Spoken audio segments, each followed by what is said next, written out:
in origin, everything is set up to support everything else. Actually, the divine wants to align you to go and play your role so well. The only thing is we get in our own way. But if you are in alignment with laws of nature, the divine force field, then you have no consequence.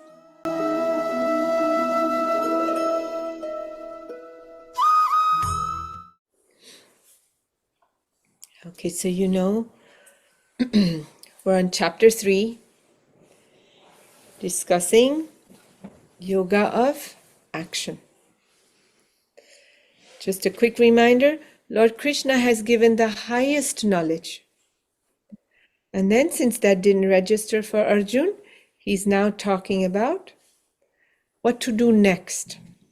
In chapter 3, in chapter 2, what he said is karma or yoga of action. But chapter 3 is going further into detail. How to spiritualize daily action. Okay, now we're here. We still are going on the path. We want to go to the highest self. But in the meantime, here we are. Family and jobs and neighborhoods and society and world. And Arjuna is basically saying, well, okay, so how do I do that? What am I supposed to do? And Lord Krishna is basically guiding him into spiritualizing daily life. Yes, that's where we are.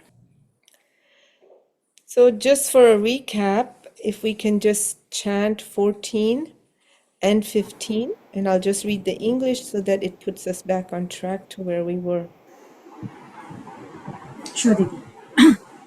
Annad bhavanti bhutani parjanyad anna sambhavaha yajnad bhavati parjanyo yajna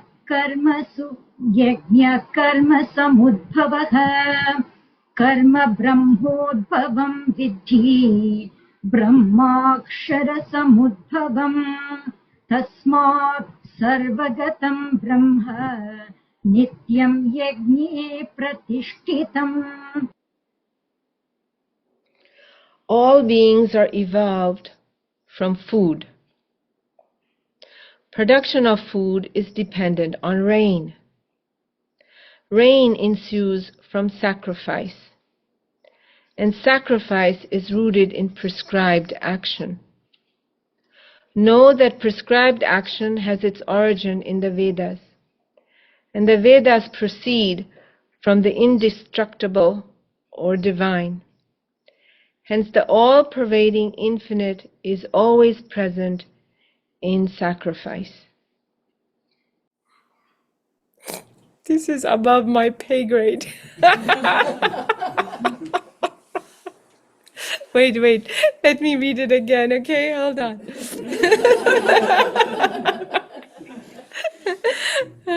But together we'll figure it out.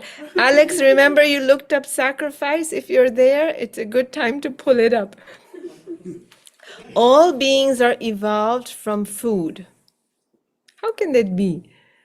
Bodies are evolved from food. How are all beings evolved from food? That's why they already lost me at the very first verse, okay? But let's see.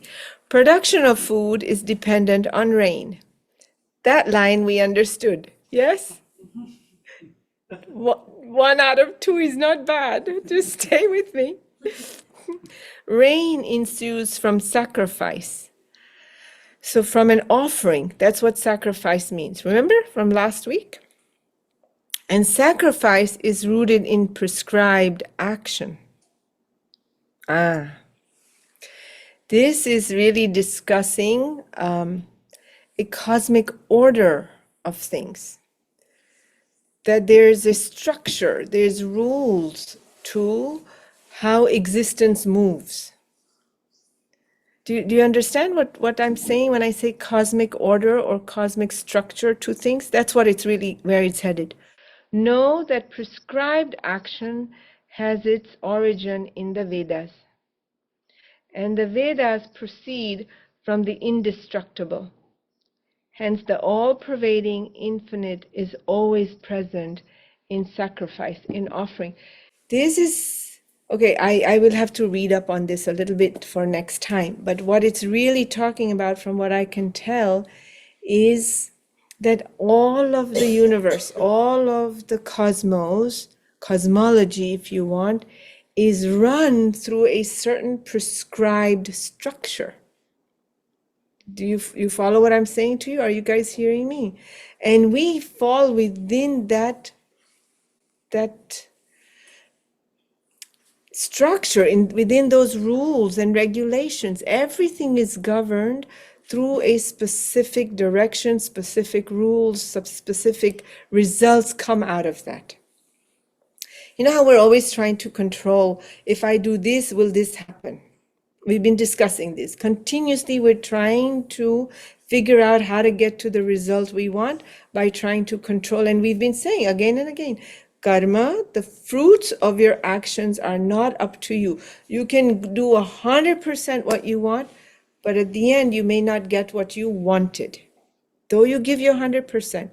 So this is saying it's not just your own action that yields something bigger than you and your doing and your effort and your energy. The whole of creation is governed through some rules and some laws and some prescribed action, is what they call it. And that's actually so much bigger than what I've ever even thought about. Not that generally speaking, that idea may have come in my head, but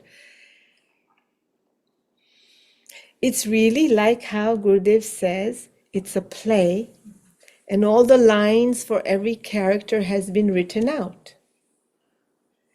Are you with me? This is a little bit awe-striking. I don't know if you're hearing it the way I'm saying it, because I'm processing it with you, you know. Just like he says, it's a play. And generally speaking, the script for a play is written out long before the play starts to play, right? Before it's launched. And then he always says the character has a little room to change the lines. Not so much. You know, each character can change the lines just a little bit. The director, though, can change anything. Like this series on Netflix, there's a whole bunch of characters, and suddenly the director decides, maybe because one character is demanding too much pay. Do you see how it relates to us? When we start demanding from God, the director, I want this and you don't do this and then he suddenly says, out you go. And the director writes you out of the script altogether. Yes? Or maybe the director puts the character in coma for a while. Okay, go.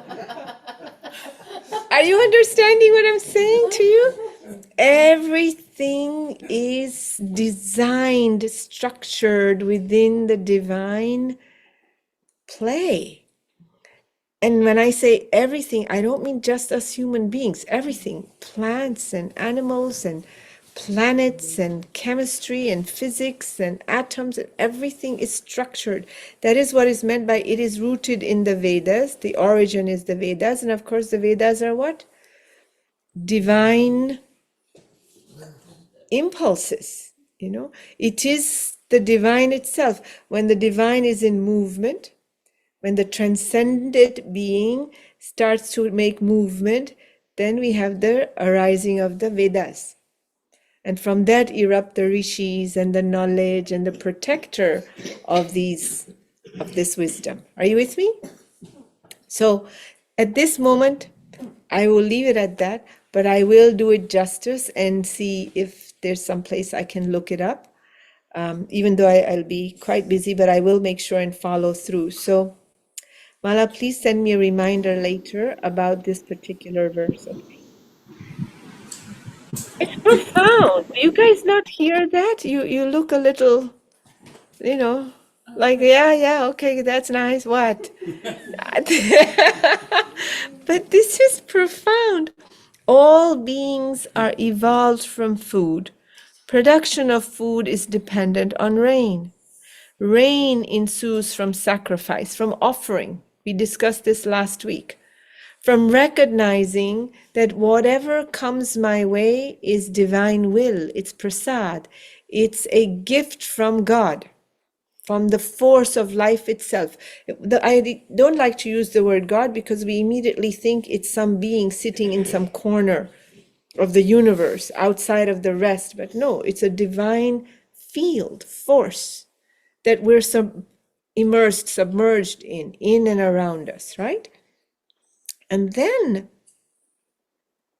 it's amazing, is dependent rain ensues from sacrifice, and sacrifice, offering itself, is rooted in prescribed action. Know that prescribed action has its origin in the Vedas. So there was the transcendent being, in the ripples arose the Vedas, and the Vedas has all the sacrifices, the offerings, the rituals, the way cosmology works, planets work, human beings work, the mind works, everything. Everything is contained in the Vedas. And the Vedas proceed from the indestructible. They proceed, they erupt.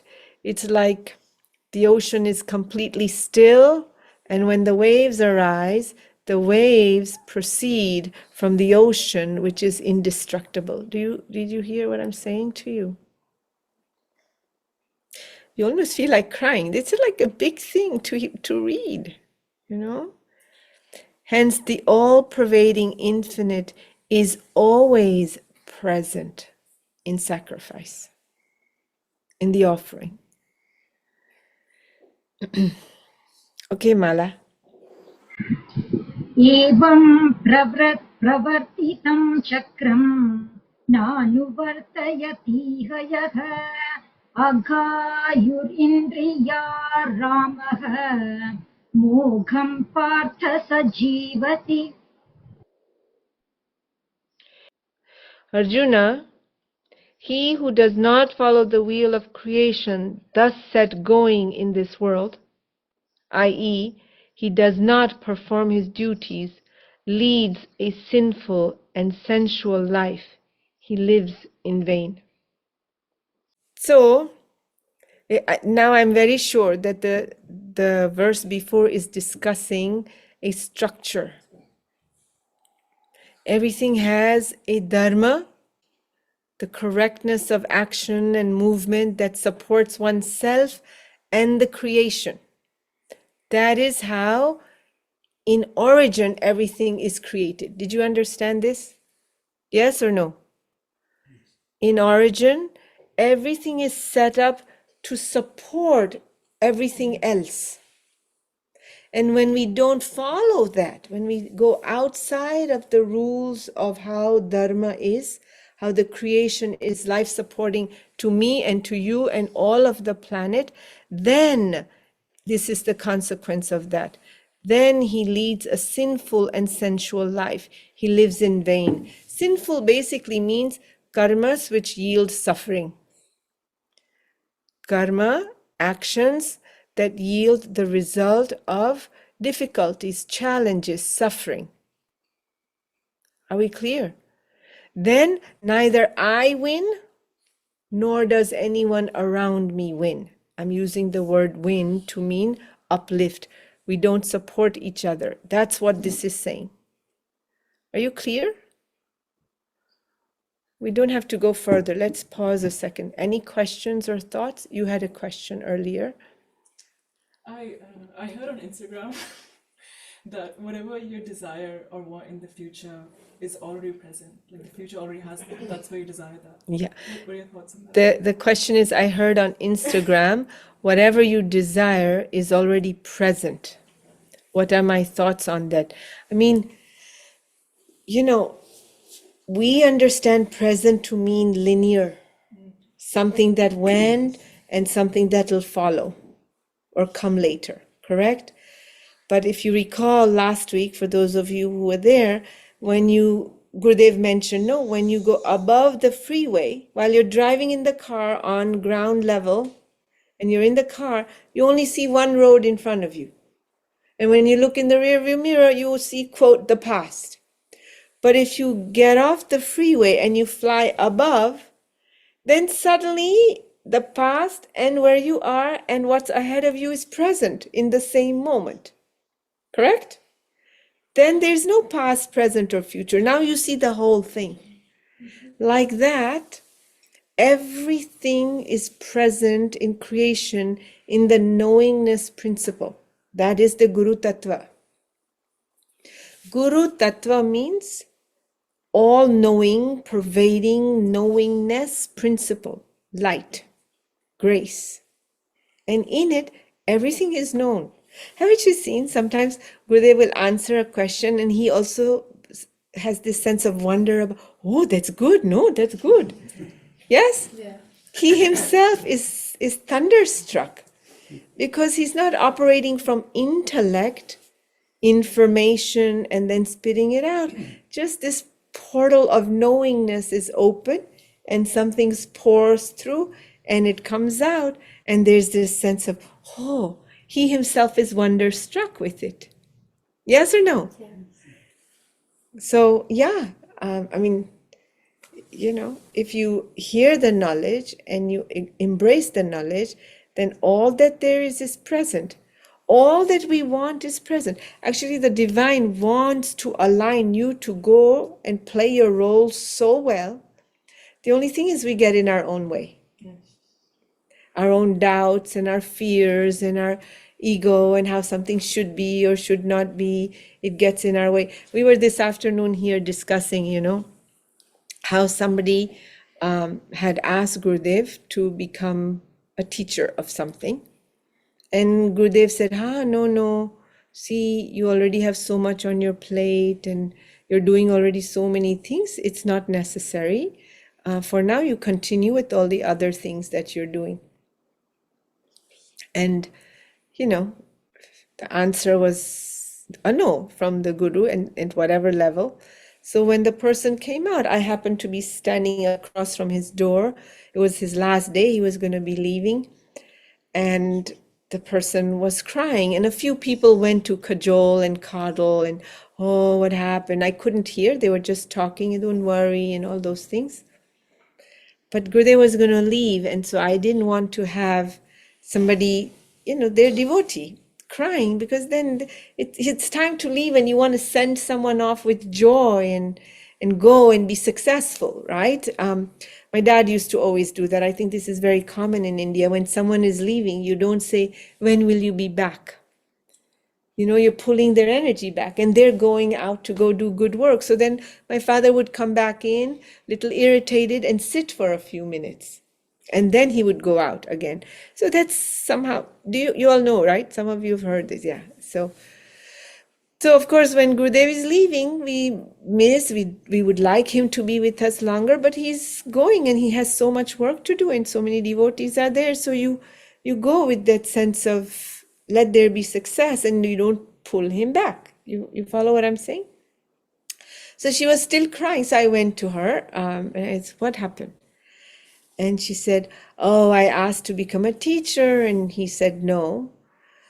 And her thought was, oh, you know, he doesn't have confidence in me.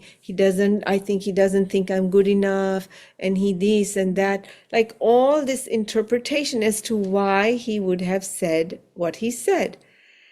And my immediate response was, well, do you trust him or don't you? Do you have confidence or don't you?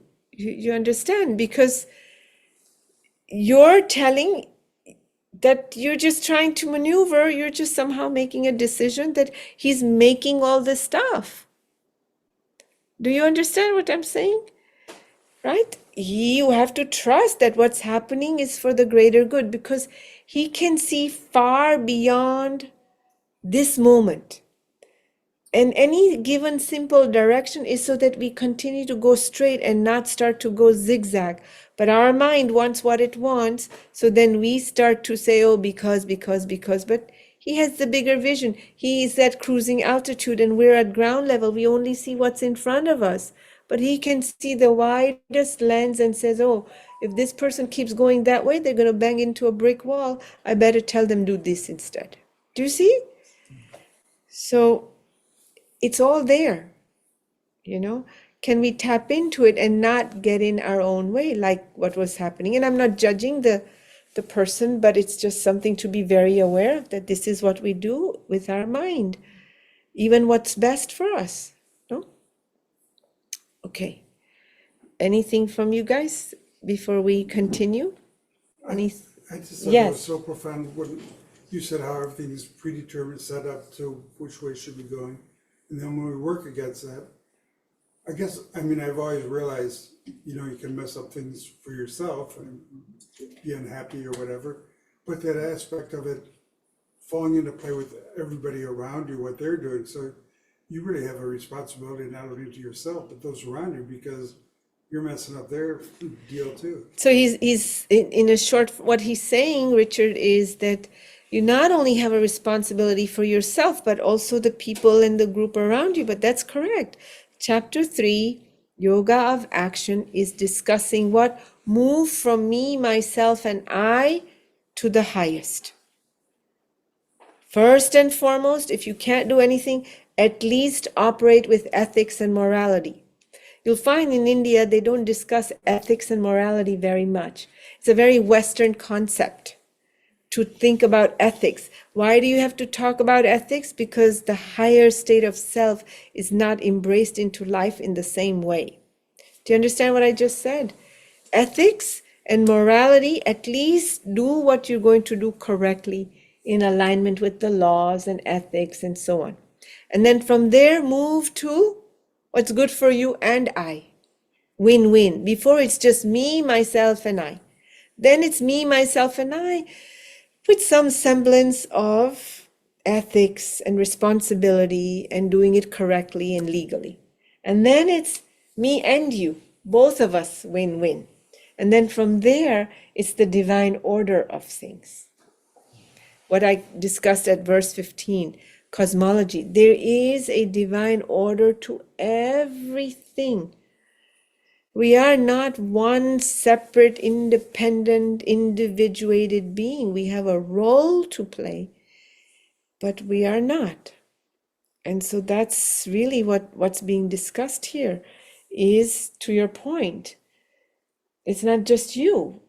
It's you and the rest of life and the world around you. I think last time we spoke about it from the perspective of a tree. I'm doing so many satsangs, I forget where I said what, but if you define a tree from the roots to the top of the branches, have you defined a tree? Yes or no? Shake your head so that I know you're present. Yes or no? If I say, oh, a tree at the base of the root, all the way to the very top branch and everything in between it, the leaves and the fruit and the flower and the trunk and the whatever sap system, is that a tree? Is that all? No. The earth in which the roots are is part of the tree, because otherwise the tree can't exist. But that's also not it. The space in which the tree blooms is required, otherwise the tree cannot exist. The sky is needed, the sunlight is needed, the rain is needed, the birds and the bees are needed, right, to pollinate. Every piece that happens in and around the tree is a tree. But for label and conversation purposes, we've separated it out. A trunk, roots, branches, leaves, fruit, flower, but it's a tree just the same way the earth, the sky, the rain, the sun, the birds, the bees, the squirrels. It's all part of the tree. Are you hearing what I'm saying? It's one organism. But we split ourselves out like we're something separate. Because we have autonomy, meaning physical mobility, we somehow think we're different. We're not part of the earth and the environment and the whole universe, just because we can move. But animals don't see themselves as separate. And the truth is, are you also not tethered to the earth just like the tree? Yes or no? Gravity keeps you there. You're tethered. I would love to fly, but I'm stuck to the earth. I have roots that are not visible. Yes or no? Are you hearing what I'm saying? We are part of the earth. We have a responsibility not just to us, because there's no me, there's a giant one organism. It isn't me and then you. But this is the beauty that's lost. You know, this is the tradition cultures, like if you go, the native Indians and Amazon and so on and so forth, they are still interconnected so deeply and richly to nature because they know everything is interdependent. Nothing is separate, individuated. It's not just codependent, it's interdependent. The animals, the birds, the plants, they also need us as much. But we destroy. And they stay within the cosmology, within the order of things. That is actually verse 15, I'm very sure. And if you follow that or don't follow that, is where Lord Krishna is in the following verses. You'll see. The next one will be, if you do follow it, what happens to you versus if you don't follow it. Clear? I think it's beautiful. No? Amazing. Okay, Mala, let's do the next one. यस्त्वात्मरतिरेव स्यात् आत्मतृप्तश्च मानवः आत्मन्येव च सन्तुष्टः तस्य कार्यं न विद्यते. He, however, who takes delight in the self alone and is gratified with the self and is contented in the self has no duty. He who takes delight in the self, capital S, is gratified with the self, capital S, and is content in the self, capital S, has no duty. Duty, you can mean responsibility. If you operate outside the laws of nature, of divine force, you have a duty and a responsibility.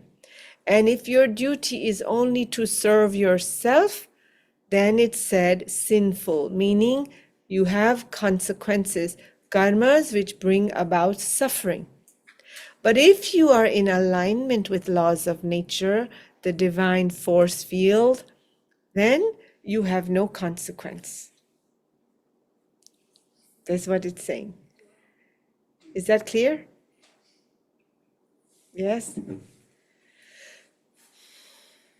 Actually, if you are in alignment, then you're content, you're gratified, there's fulfillment in the system, and you take delight. Means you just enjoy the lila, you don't get caught up in it.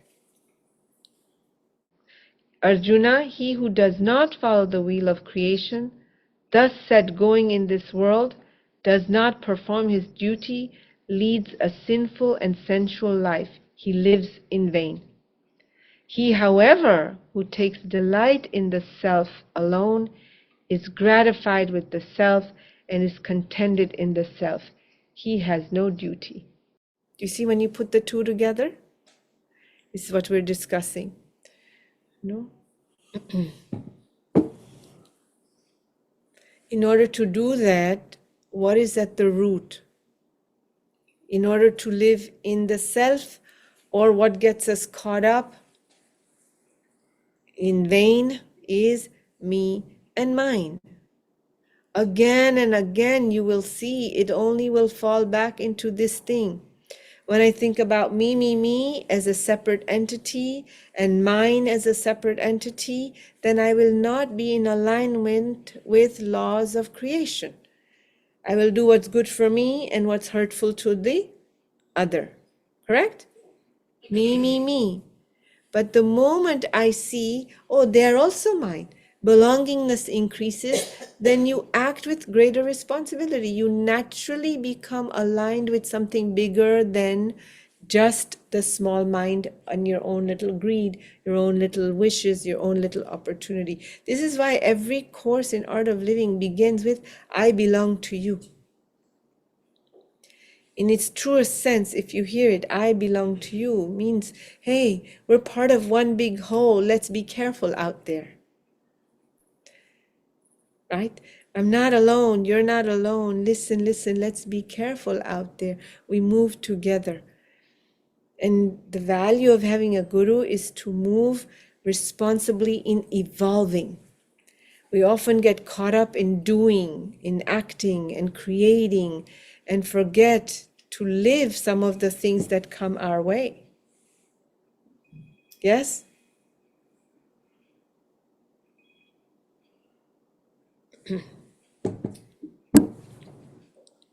I'm a little reluctant to continue with verses because you're all sort of looking at me a little stoically, a little like, this should not sound esoteric, because it's not. It's very, very real. Just think about it like in your own home. If one sibling or one person is just operating for what's good for them, does that family function well? No, everybody suffers. There's really difficult consequences that come not just to that one person, because then they have to deal with a family who's disturbed.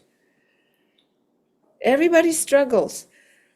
And life as we know it is one large family. It's called Vasudev Kutumbakam, the family of the divine. And we don't have to take care of 8 billion people, but at least if we could have a sense of belonging, of course, to our own family, quote our own family, but then the people around us also. Are you with me? Then, okay, you can take a little bigger piece of the pie if you want to, doesn't matter. But do it responsibly, consciously, being aware of other people. Today afternoon, there was a conversation that came up about doing good deeds. You do good karma, good actions. What do you get? Good merits. Good things happen in life. All the positive things, all the good things you're enjoying in life is because somewhere in your life, previous ones, you and your ancestors have done good deeds. Am I clear? Because my grandmother used to say this, and I think it might be a common saying in India, today you are eating stale bread. Means it was baked yesterday. What you have today, what you got in your life, home, friends, family, money, health, wealth, anything that you have it because it was baked yesterday. Your actions, your karmas, whatever you chose to do, you did it in another life. And the rewards are there today.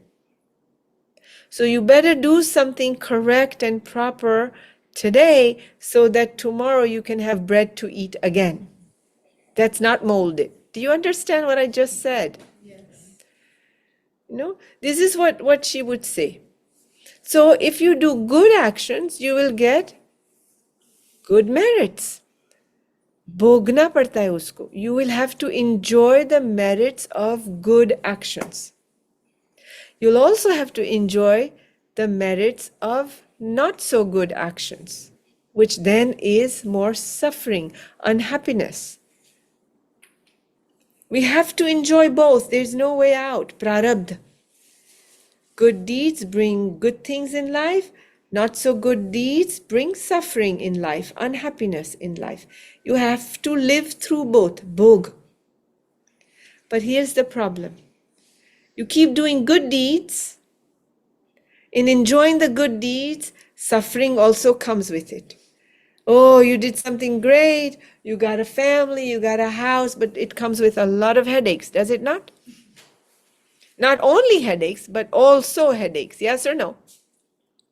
And in enjoying the good things, all the headaches lead to more deeds that are not always so good. We say things we don't mean, we do things we don't mean, we act out the way we don't mean. So enjoying even the good merits creates other actions and results, good and bad, and this has no end.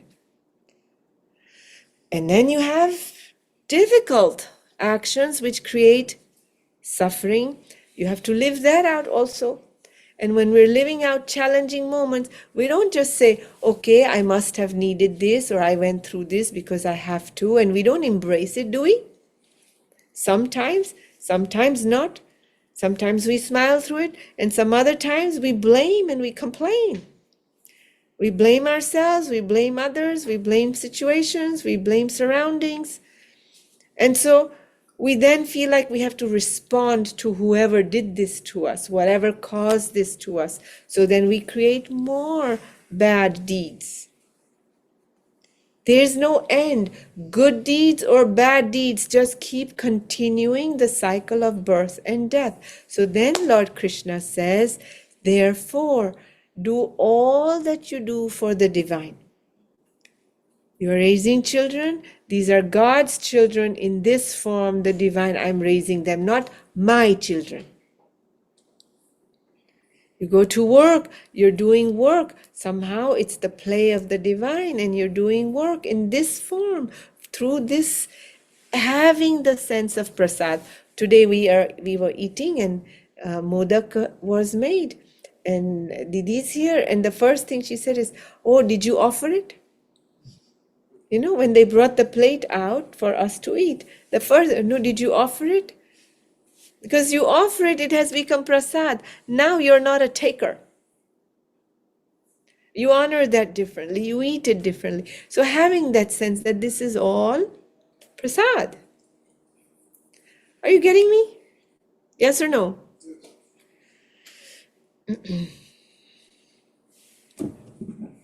Okay. Next. Mala. नैव तस्य कृती नाथः नाकृतेनीह कश्चन न चास्य सर्वभूतेषु कश्चिद् अर्थव्यपाश्रयः. In this world, that great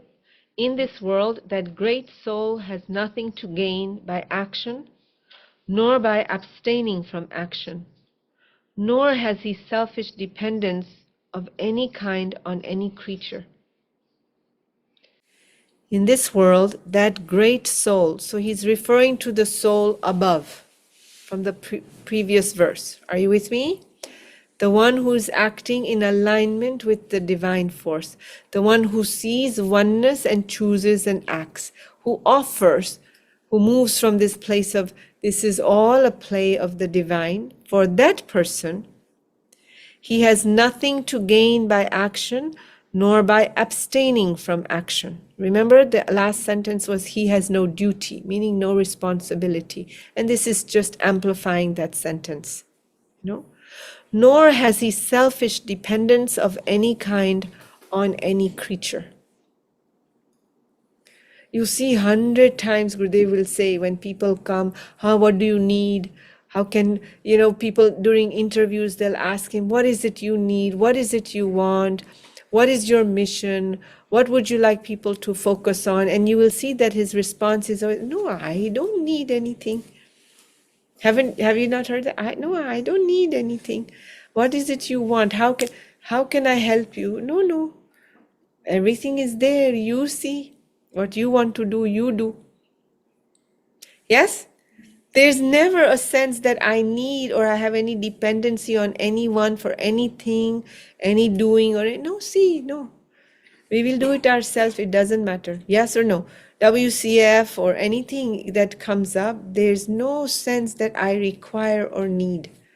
Because that great soul is in alignment with the big purpose, what the divine has. There's never this sense, what's good for me? Good for humanity is how he always operates. That sense of belonging is to every creature. I remember one time it was so shocking. There was a big talk in 1989 at Century Plaza Hotel. It's a big fancy hotel where the president of the US stays, and not that it means anything today because, well, because, but anyway, it's a big fancy, it was our like first very big event for Gurudev, and as devotees, we were like full of pride, wow, we have an event here for him. And it was the first big event. There was probably like 3,500 people there, which is at that time a huge number in Los Angeles. And they had the sofa like this with like a forest, lots of trees around. There was plants. It was like a forest all over like that. And even when he came in, he made a little, as he walked on stage, and I immediately interpreted as like, what did you guys do? Where are you going to put me? In front of what? So maybe it was that. But then later on, I wondered. So he came, he sat down, and usually there's one or two bhajans that take place before he speaks. So they were speaking, a couple of bhajans were going on. And Gurudev sat there. He was sitting there. And all of a sudden, I noticed a little wrinkle. So in the middle of the whole thing, the bhajans have finished. He's even invoked, Dakshinamurti. He did that chant as well. And then he goes to the front of the stage. And you know how all of us health nuts, we walk around with water bottles? This is only in Los Angeles. In 90, 89, everybody had their little water bottles. So he took a bunch of water bottles and went around and watered all the plants. Because when he sat in the seat, he could feel their thirst. He was conscious of the pain that they go through. I mean, they don't speak and they don't whine and complain. They just bear through whatever life gives them. But he watered each one, and we were waiting like 10 minutes because it was a forest. Every single plant, he really took time to water. And then he put the water bottles down, and the camera guy was complaining because everything was coming into the camera. And then first thing he said, no, we have to be aware, see?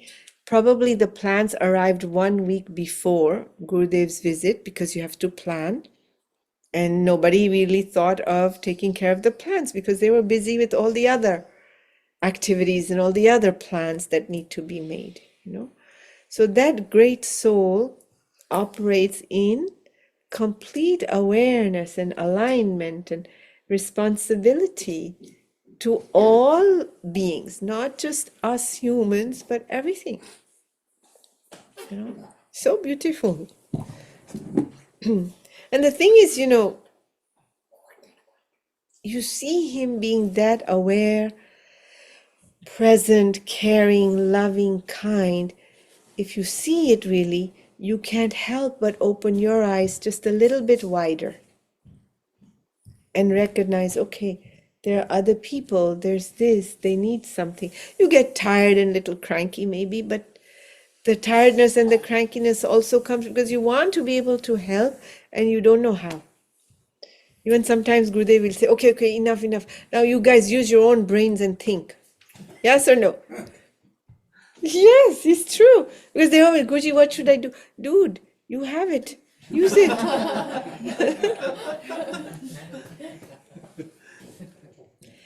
One more.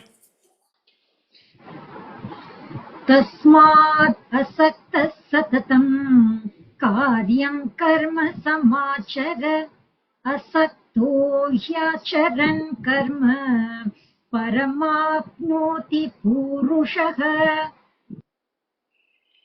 Therefore, go on efficiently doing your duty at all times without attachment. Doing work without attachment, man attains the supreme. Ta-da! That's a culmination for today. Therefore, Go on efficiently doing your duty at all times without attachment. Doing work without attachment, man attains the supreme. See, Arjun wanted to escape, remember? He was like, if I have to kill my own people, and then I get the kingdom, then I take revenge for my wife. What is the point? I might as well go do sannyas. Besides, you just said the highest is, divine and everything is God and all of that. So why do I need to sit around here doing anything? He was trying to escape. And Lord Krishna said, no, no, no, no. You do what you have to without attachment, without that sense of me and mine. This is mine, this is yours. And if I do this, I will get that. When we get caught up in the result, we are in attachment, even if it's seva. Ding, ding, ding, ding. Are you listening? See, if you get attached to teaching more than the student wants to learn, if you get attached to enrolling and organizing more than the student wants to come, so by hook or by crook, you grab them by their jugular and you drag them into the course, what has happened? You have earned some good merits. Nothing wrong with that, I'm not saying, but maybe we could rethink it just a little bit, and just share. This is what I do. This is why. It would be wonderful for you. Let me know if I can answer any questions. How do you manage stress in your life when difficult moments come? How did you get through COVID? This is what I did. Oh, is that working for you? If it is, then wonderful. Are you with me? Yes. When you speak from this place, then maybe that person has a question or two. Say, oh, well, tell me what you did. And then you could share. Great souls do work without attachment. They do their duty without attachment. You have seen, there's no one who's doing more, quote, work than Gurudev that I know. Every day there's a new department. We have fashion also. Good God. Come on. Toothpaste, everything. But there's no attachment. There's no WCF. It was Sunday afternoon. It finished and he rolled into the wisdom series and never mentioned a sentence about it. Yes? We have a little dinner party and we go on about it. Ooh. Isn't it? So, without attachment, okay, this is what's in front of me. Let me do it and keep going. Then you can keep pedaling the bike. But if you're attached and it doesn't go the way you want, you're going to stop the bike and you're going to fall off the bike. You want to stop the bike, you have to pull over off the road. You didn't just stop. No? Good? Okay. I think that's a good place to stop today.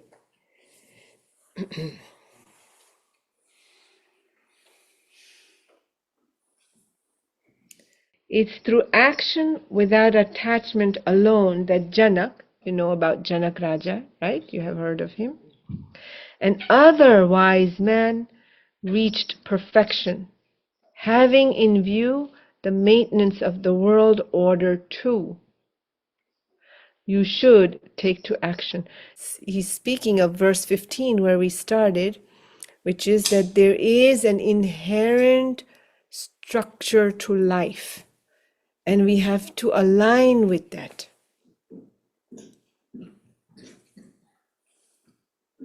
Amazing.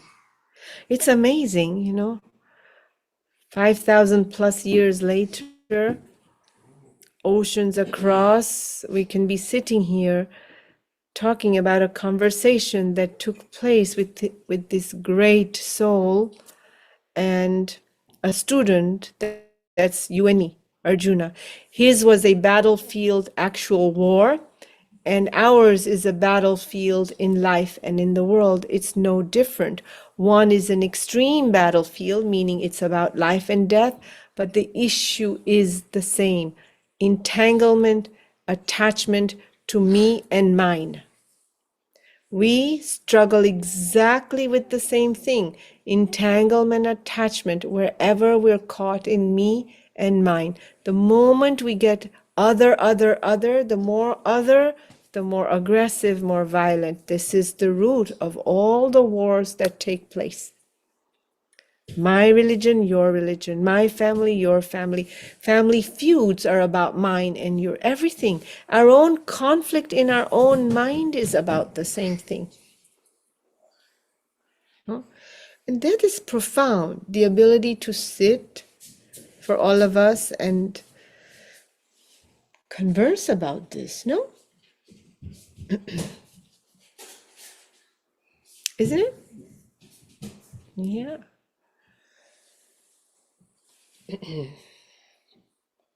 Okay. I have 15 minutes. Let me just read the chats. There's quite a few. Give me 2 moments. We've completed. Word sacrifice, again, I'll just read it to you, has its origin in the Latin word sacrificum, which is a combination of 2 other Latin words, sacer, meaning sacred or holy, and facere, meaning to make or to do. Therefore, the original sense of sacrificium was the making of something sacred, typically by offering it to a deity. Just a reminder again, if you're reading, the word sacrifice stands for an offering to something bigger than ourselves. Yeah? And that's how we spiritualize our daily actions.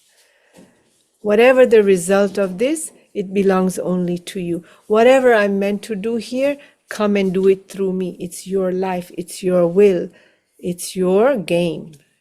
Do you see what I'm saying? Yeah. Portal of knowledge is a wonderful way to describe Gurudev. How do we realize the extent of our duty? Depends which role you're playing at that moment is how you. If you're a husband, your duty is of a husband. But when you're in front of your daughter, your duty changes, isn't it? And then when you're in front of your mother, your duty changes. And when you're at a company as an employee, your duty changes. It's not one thing, you know. You play the role. I've discussed this many, many times. You're one person playing 10 roles. You are not 11 people. But we get caught up in the roles. We forget I'm just a person. The most you can say is, okay, a female, a person. But then I get caught in my duty as a sister and my duty as a teacher or my role as a mother or sister or daughter or a wife. And the more you get caught up, the more the challenges come. The more Arjun we become. Understand like this. We never look back at ourselves outside of the roles, do we? And then we never look deeper than outside the roles to our base self, relatively speaking. And then we never look further than that, beyond the body and this and this and this. We discuss it, but we don't operate from this place of, oh, I am the spirit. Nothing whatsoever can destroy the spirit within me. The body, yes. The mind also gets shambled up and down. But something beyond the mind, nothing can touch it. We don't really look at that, do we? We don't remember that.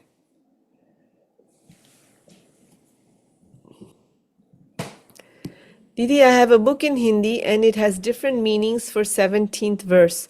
Maybe you can email it to me, that particular thing, okay? You're wonderful. Thank you. Knowledge through you makes so much sense to me.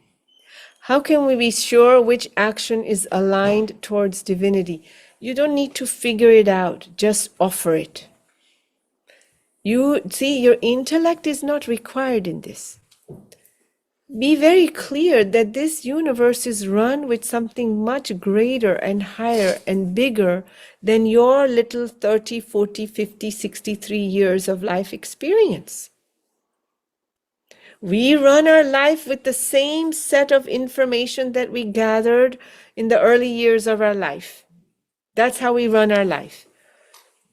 But everything in life is run through something so much bigger than 30, 50 years of life experience. You know, life says, no, he goes, life is, in that video in the advanced course, life is, remember that? It's a continuum, meaning here's life, and one day, February 26, 1962, pop, you showed up. You made an appointment with life. Whatever day is your birthday, you made an appointment, pop, and you came for an appointment, timely. And then within that appointment, you had some ups and some downs. You went up the floor, down the floor. They made you meet another person, a 10th person, and then finally the appointment with life is over in whatever year. Correct?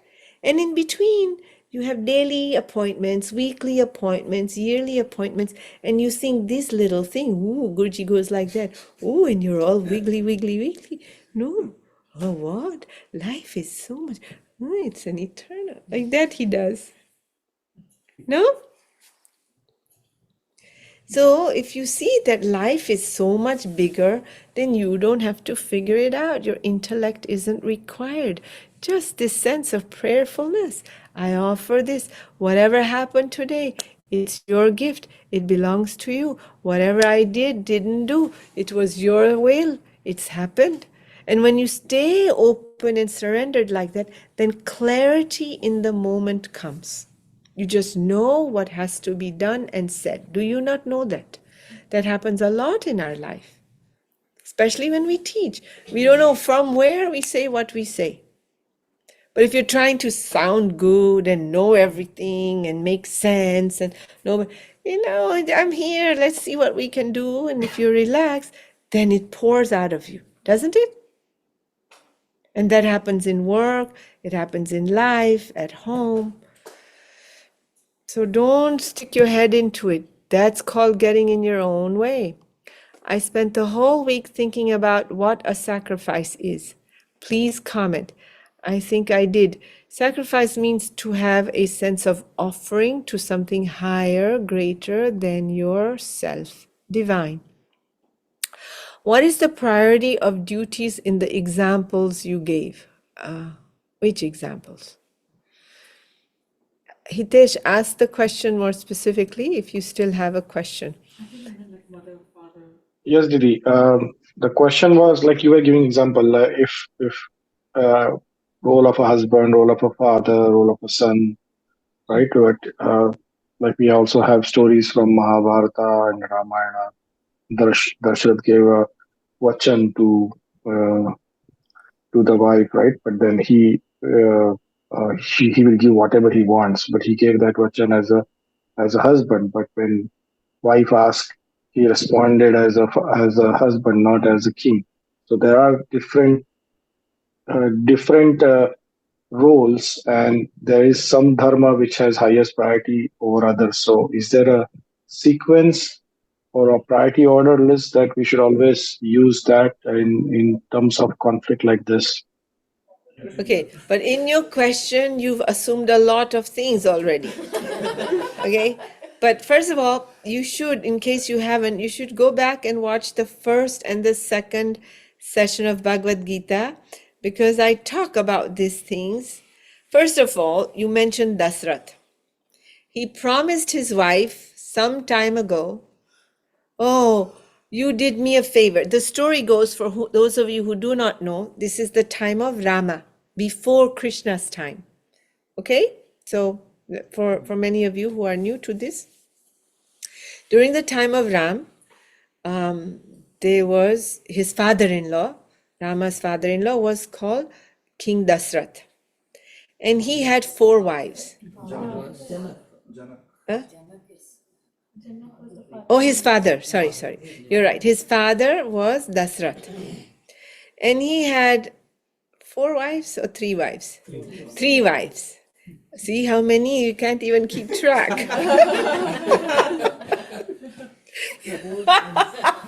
He had 3 wives. And one of them, the story goes, had helped him out in a huge way during a war. If I tell you this story, you're going to go, what the heck are you talking about? But I'll tell you briefly. The wheel of his chariot that he was fighting in was about to fall off. And the story goes, she put her finger in there to keep the wheel in place. It's a metaphor for something. But anyway, I think she lost her finger and I don't know.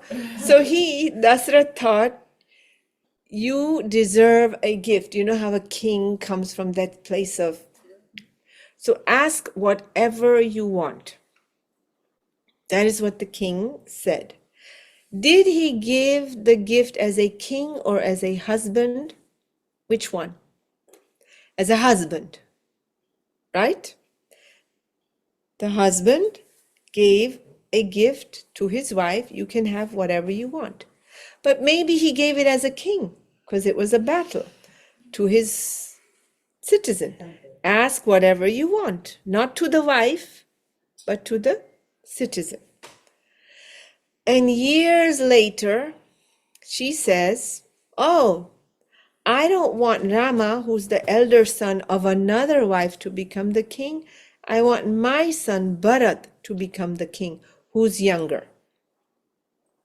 And now he's totally torn.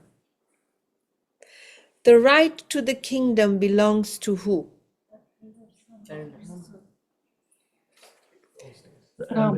Think. Does Dasrath have the right as a husband to give something to his wife? Yes. Does Dasrath the king have a right to give the kingdom as a promise? He does not. That is outside the realm of his duty, but he got it all mixed up. Do you get it? So we had to struggle. No, listen, it proves the point. You go out of alignment with nature, everything struggles. That's what it said. Everything goes in vain. We don't realize the smallest of our actions doesn't just affect us. It trickles down so far. Some of it we just don't see. So we ignore it. We just keep going. But King Dasrath agreed because he wanted to honor his word more than his duty as a king. You will see they are not in conflict. It's that we mix up our roles. And how do we get our roles mixed up? Because the ego takes over. The ego becomes one solid thing of I got to survive and keep everything intact. It's not willing to lose. Is it clear what I'm saying to you in relation to the question and in relation to what we discussed? Bhishma, we discussed this in the first day. Bhishma gave up the kingdom. Why? Because his father saw a fisherman's daughter, cutie pie. He got a little caught up, And so he went to ask for the woman's hand in marriage, and her father, being a little greedy guy, said, okay, yes, you can marry my daughter as long as her children become the king, sit on the throne. But the right belonged to Bhishma. So the father went home and he was moping around for a woman. So Bhishma saw, oh, my daddy's not happy, my poor daddy, what? My dad's not feeling well, so he asked the charioteer, where had my dad been these last few days? He's not looking too happy. Yeah, I saw him go to that place, and okay, let me go there. So he went and he asked, and he found out, yes, your dad came here, the great king. He wants to marry my daughter. I don't have a problem with that, as long as the children of my daughter have the throne. So Bhishma says, no problem. I will give up the right to the throne. Is that his right? The right to the throne belongs to the citizens. The greater good of the kingdom is what has to be looked at, not the father's hots for some woman. That's not the issue here. Are you following me? Yes or no? That's not the issue here. Yes, he has love for his father, but he cannot give up the right to the throne. It belongs to the citizens. So he agreed, and the father said, oh no, I don't want you to do that. No, daddy, I'm fine with it. Oh, okay, son, you're so amazing. I will give you the gift. You can die at will. Chalo. We keep making things okay by doing this kind of nonsense. I don't know, maybe India would crucify me because maybe I'm being sacrilegious with all of this. I'm not sure. I'm just sharing with you. It doesn't make any sense. The other thing is, okay, let's assume Bhishma has the right and so does his father and they're okay. But how can you make a promise to an unborn child? That's even bigger. This is completely out of alignment with laws and the structure of creation. What if she never has a child? What if the unborn child is not capable? And here, Bhishma's made a vow. So he's not doing his duty. He's stuck to his vow. Rama's father is not doing his duty as a king or a father or a husband. He stuck to his vow, his ego of my word. And no one should say I went against my word was more important than the duty of a husband, a son, and a father. And if he was being the right husband, he would sit down with his wife and say, honey, you have to support me here. Do you understand? He's the elder son. I cannot do that. But if you really want, let's talk to them. Right? As a father, he has to do the right thing to Rama. He's the elder son, capable. He's been ordained already as the prince to be. It's not he's just sitting there. He's been ordained. So the correct thing is, as a father, no, I'm sorry, I have also given my word to my son. But it was not a public word, so the ego wasn't caught up there. Are we hearing each other? How does this show up in our life? This is a very important thing to look at, where we keep going out of alignment. How can you make a promise to an unborn child? Doesn't exist. And the whole thing goes, so then Arjuna showed up because, the lineage continues, and now here you and I are. Alex, you have a question, and then I'll come back. Yeah. It was more of a comment, and I was looking at this idea of sacrifice. And what came to me was that you can only sacrifice that which is yours. So me and mine, that's what you can give. And when you willingly sacrifice a part of yourself to the highest, what you get is like your identity expands, and it assumes that. So in that process, you also expand. So willingly giving a part of me and mine has that effect, So that was just insight. Yeah. I mean, that's correct. It is a practice of moving out of the small me to a larger us, and then to a we. Yes? It's a technique, if you want. It's a practice to move there. You had a question. I guess I'm super confused, so mission accomplished. Oh, he said, I'm super confused, so mission accomplished. That could be a compliment or not. I don't know. Yeah. I think I'm still going in circles around, everything is predestined, and then, we have to surrender to the divine order, and there's the no doership, but then there's also this thing where we have to act. So I'm like, how does this all fit in, and like, is it Viveka that determines what we do at what No. No. Have you been following the Gita? No. No, you have to go back and listen because this has been discussed previously. He's basically saying, I'm confused.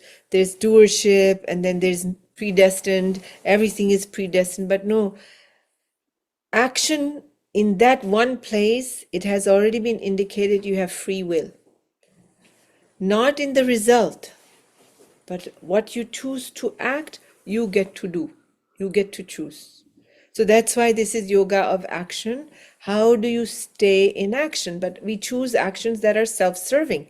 To Alex's point, me and mine. So how do we expand out of that while we're doing action so we don't get caught up in the fruit? And me and mine is this chapter. But you do need to follow it a little bit sequentially. Okay. 21. So I saw your hand. I will take the question. Our session is, this is our time. So we'll officially end. Those who want to stay on can stay on because I have some questions in person. So I'll just keep the camera on. But till then, let's just close for a moment. Close our eyes.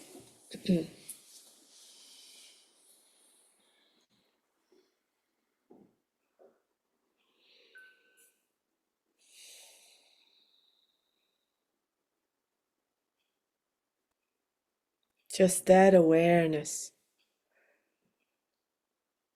that everything in life, every single thing in life is immersed, soaked in this divine force.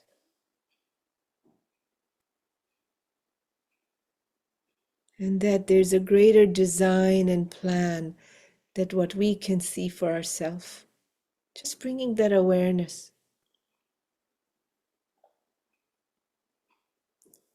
Life is far bigger than the 60, 80, 90, 100 years that we may pass. It's just an appointment in life.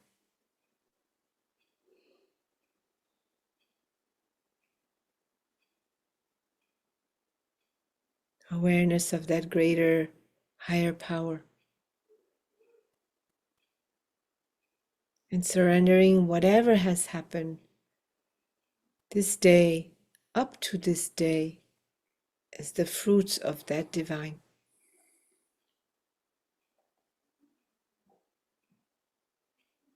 Tomorrow is another day, another life, and you get to make a new choice.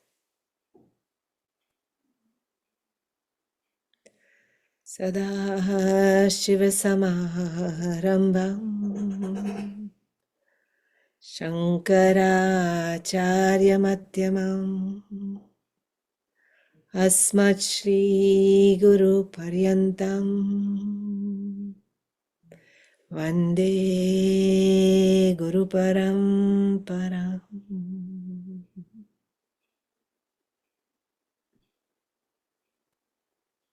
Jai Gurudev.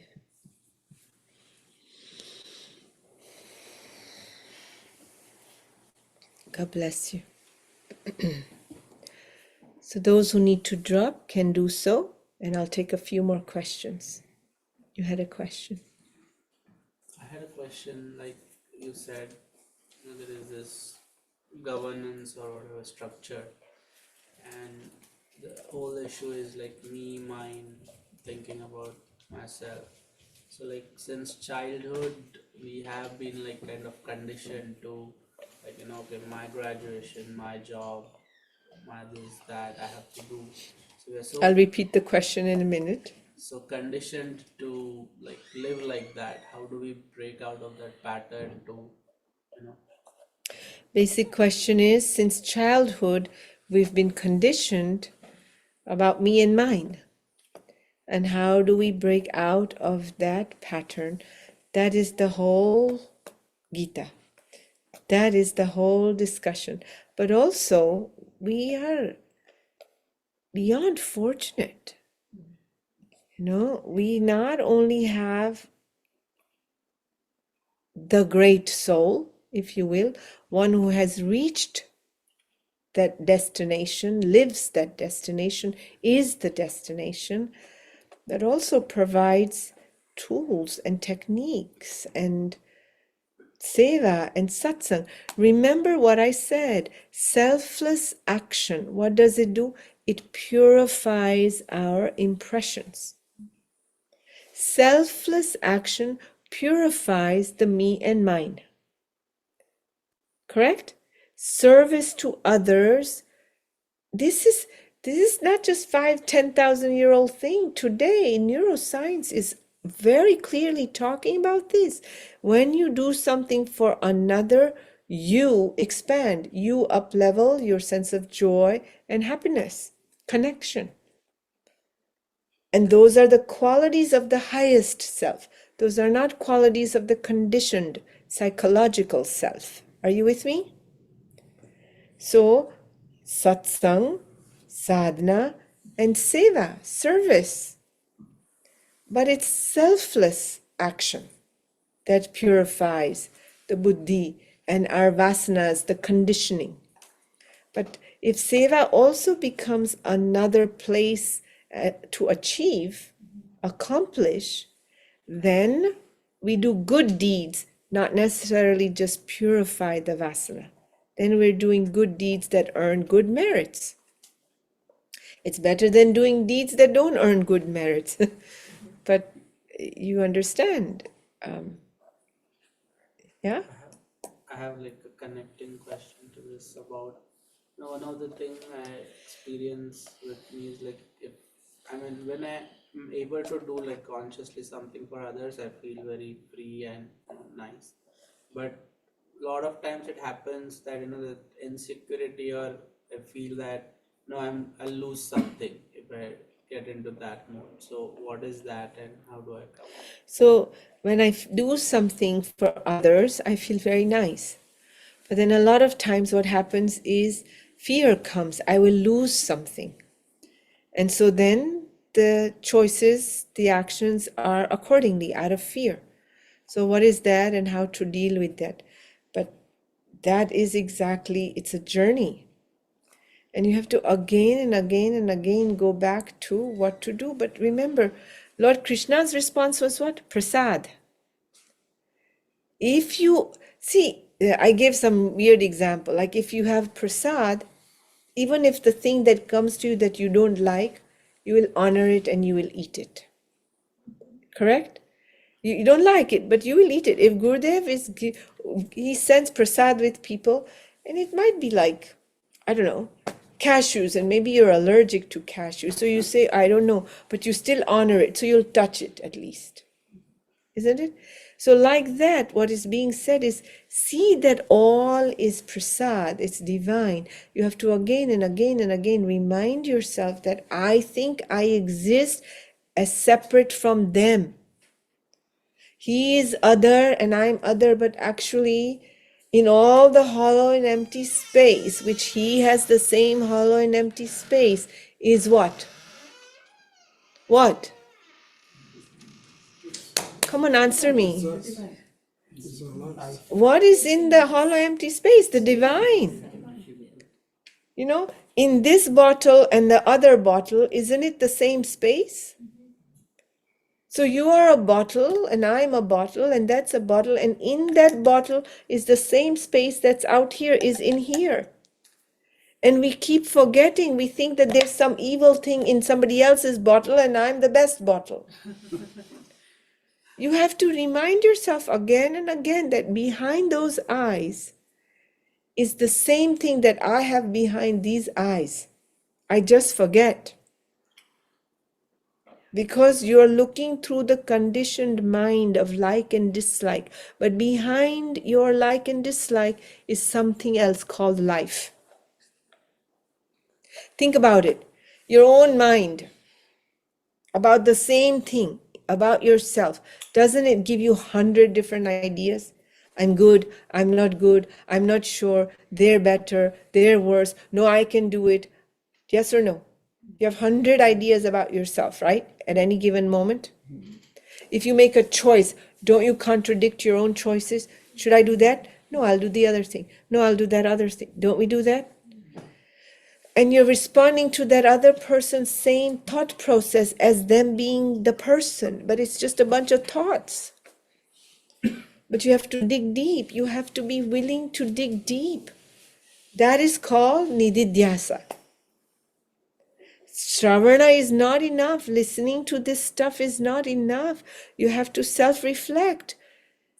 And then from there you have to do nididhyasa. You have to apply it to your life. We don't do nididhyasa. Why are you staying here? Why are we still? Because I'm forcing manana. In this discussion, what happens is you start to self-reflect. But you cannot do it just once a week and then the rest of that time go and be merry. Are you with me? We have to do that. That's what that verse was. Hold yourself an accountability to align again and again. No? Okay, last question. Sakshi, go. So we say me and mine is something which is wrong, but at the same time we say, No, well, I didn't say it's wrong. I said we operate from me and mine.